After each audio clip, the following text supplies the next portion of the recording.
If you like my video, please consider supporting me on Patreon or subscribing. Thank you.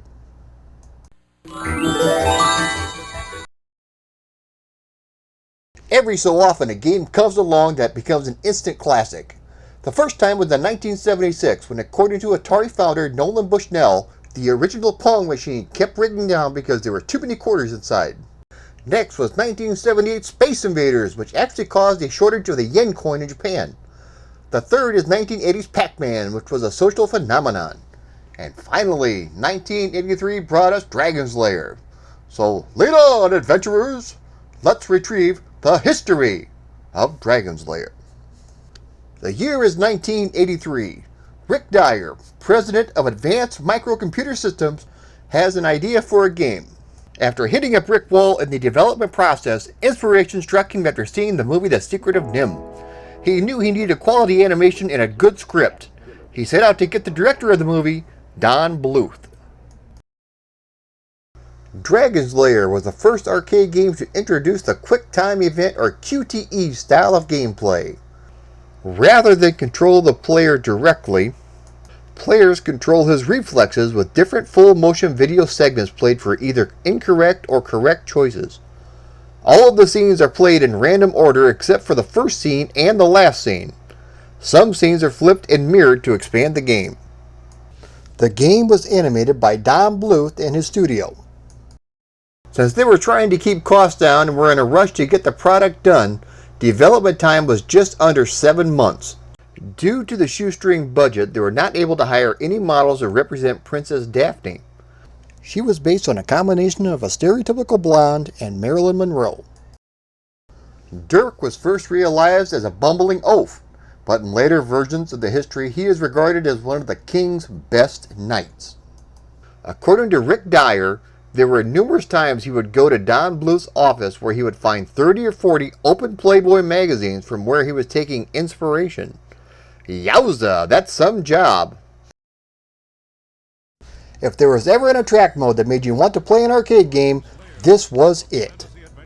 This played on a loop every 2 minutes, usually with the sound blasted way up, so no matter where you were in the arcade, you'd be able to hear it. You controlled the actions of a daring adventurer finding his way through the castle of a dark wizard who has enchanted it with treacherous monsters and obstacles.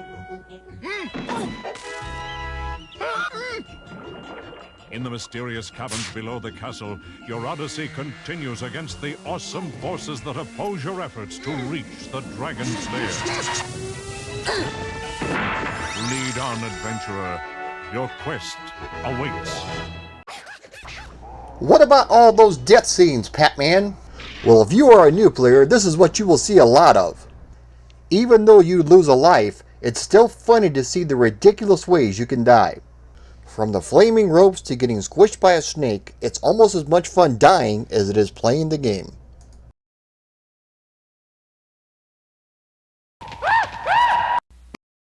Upon release, the arcade game was an immediate sensation. Over 2,000 machines were sold, which equaled to about $1 billion in revenue back in 1983. Due to the higher manufacturing cost of the Laserdisc technology, arcade owners set the price point at 50 cents per play instead of the usual 25 cents. It didn't matter, as sometimes there were lines of up to 4 to 5 hours just to get a single turn. Arcade owners who purchased this machine recouped their investment in the first week alone. They would sometimes put extra monitors on top so everyone in the arcade could easily watch the game being played. I can still remember the first time I saw this game in person. It was at Showbiz Pizza in Davenport, Iowa. To me, it was the best of both worlds, cartoons and video games. After dropping my first 50 cents, I was dead within a matter of moments, but that's all it took. I was hooked.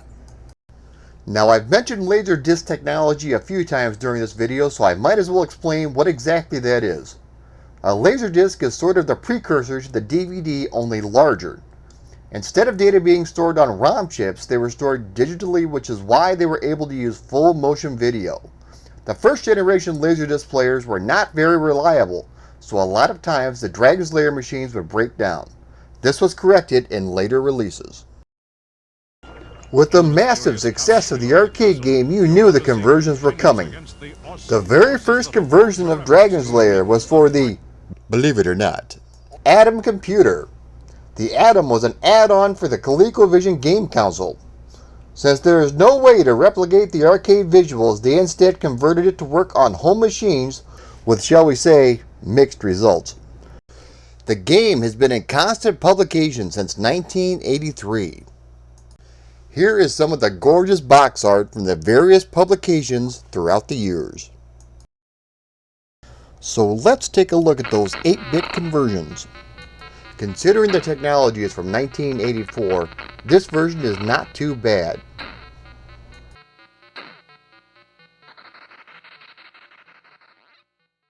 All of the 8-bit ports are clearly based on the Atom version.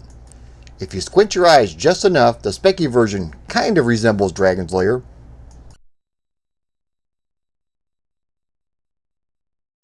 Even my trusty but perhaps rusty Commodore 64 couldn't do a decent version of Dragons Lair. Too bad.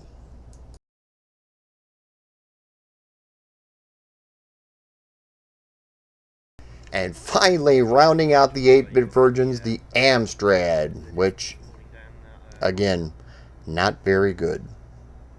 I can see what they were trying to achieve with this, but in my opinion, they totally missed the mark. The average review score was right around 32%. Now, to be honest, I would have been pretty upset going into a shop back in 1986 and picking up this game expecting to play something even remotely close to Dragons Lair. Let's fast forward a few years to 1989, where we finally received one good home conversion of Dragons Lair. Shipping on 6 floppies, which included about 12 scenes, Dragons Lair for the Amiga, Atari ST, and the crappy CGA DOS versions were released. As I mentioned in my previous videos, one of the reasons why I purchased an Amiga was seeing Defender of the Crown for the first time. The other reason was seeing Dragons Lair. Looking very close to the arcade game, it was like having a cartoon on your home computer screen. So now we come to the infamous NES version. This has been reviewed as one of the worst video games ever, and you can clearly see why. Unresponsive controls, slow and jerky animations, and the game just isn't fun to play. The Super Nintendo version is quite a bit better. More playable controls, better graphics and sound, and the game is actually reminiscent of Dragons Lair.